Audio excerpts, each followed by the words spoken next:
Hi hello வணக்கம், welcome to my channel. அழகான உறவுகளுக்கு அன்பான வணக்கங்கள். This is your lovely goals channel. This video sponsor by Bymot e shopping. நம்ம Bymot இ ஷாப்பிங்கில் நிறைய க்ராசரி ப்ராடக்ட்ஸ் அவைலபிளாக இருக்குது. நல்லா பெஸ்ட் குவாலிட்டியில் பெஸ்ட் ப்ரைஸில் கொடுக்குறாங்க. பெஸ்ட் ஆஃபர்ஸும் இன்க்ளூட் பண்ணுறாங்க. லிங்க் தேவைப்படுறவங்க டிஸ்கிரிப்ஷனில் பாக்ஸில் நான் பின் பண்ணுறேன். தேவைப்படுறவங்க பிக் பண்ணிக்கோங்க. வாங்க இன்னைக்கு படர் தாமரை பற்றி கொஞ்சம் டீட்டெயிலாக பேசுவோம்.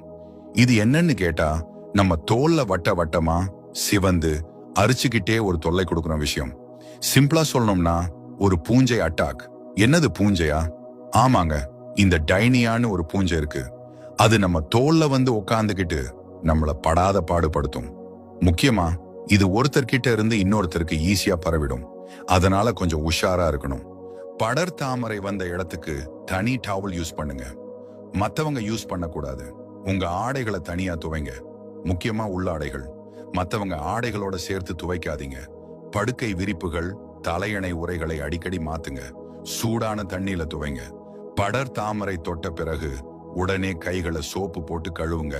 நகங்களை சுத்தமா வெட்டி வைங்க. நகத்துக்குள்ள பூஞ்சை வளராம பாத்துக்கோங்க. படர் தாமரை வந்த இடத்த சோப்பு போட்டு கழுவி சுத்தமான துணியால தொடச்சு காய வைங்க.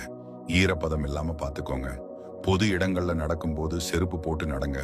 உங்களுடைய தனிப்பட்ட பொருட்களை, அதாவது சீப்பு, ஆடைகளை மத்தவங்க கிட்ட பகிராதீங்க. படர்தாமரை பொதுவாக ஈரப்பதமான இடங்களில் வளரும்.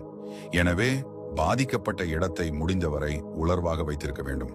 சரி, இதுக்கு என்னதான் பண்ணலாம்? வீட்டிலேயே சில சூப்பரான வைத்தியங்கள் இருக்கு. வாங்க பார்க்கலாம். முதலாவது சோப்பு தண்ணி. முதலில் அந்த அரிக்கிற இடத்தை நல்லா சுத்தமா வச்சுக்கணும். உங்களுக்குன்னு தனி சோப்பு ஒண்ணு யூஸ் பண்ணுங்க. வெது வெதுப்பான தண்ணியில கழுவி நல்லா தொடச்சு காய வச்சிடுங்க.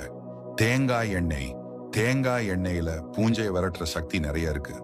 அந்த அரிக்கிற இடத்துல நல்லா தடவுங்க. குறிப்பா தலையில வந்தா இது சூப்பரா வேலை செய்யும். Apple cider vinegar. இதுல பூஞ்சை எதிர்ப்பு சக்தி அதிகம். கொஞ்ச தண்ணியில 2 ஸ்பூன் கலந்து காட்டன்ல நனைச்சு தடவுங்க. ஒரு நாளைக்கு 2-3 தடவை பண்ணுங்க. மஞ்சள். மஞ்சள்னா சும்மாவா? இதுல அலர்ஜிஸ், பாக்டீரியா ரெண்டையும் விரட்டுற சக்தி நிறைய இருக்கு. மஞ்சள் தூள்ல தண்ணி கலந்து பேஸ்ட் மாதிரி செஞ்சு தடவுங்க. காஞ்சதும் கழுவிடுங்க. ஓரெகானோ ஆயில்ஸ். இது கடுமையான அரிப்பு, எரிச்சலை குறைக்கும். இத தேங்காய் எண்ணெயில கொஞ்சம் ஓரெகானோ ஆயில் கலந்து தடவுங்க. Tea tree oil. இதுவும் பூஞ்சையை விரட்டுறதுல கில்லாடி. இத கொஞ்சம் காட்டன்ல தடவி யூஸ் பண்ணுங்க. சென்சிட்டிவ் ஸ்கின்னா தேங்காய் எண்ணெய் கலந்து தடவுங்க. அதிமதுரம். பூஞ்சை தொல்லைய விரட்ட இதுவும் ஒரு நல்ல வழி. தண்ணியில கொதிக்க வச்சு பேஸ்ட் மாதிரி செஞ்சு தடவுங்க. கற்றாழை ஜெல். கற்றாழை ஜெல்னா கூலிங் ஏஜென்ட் மாதிரி.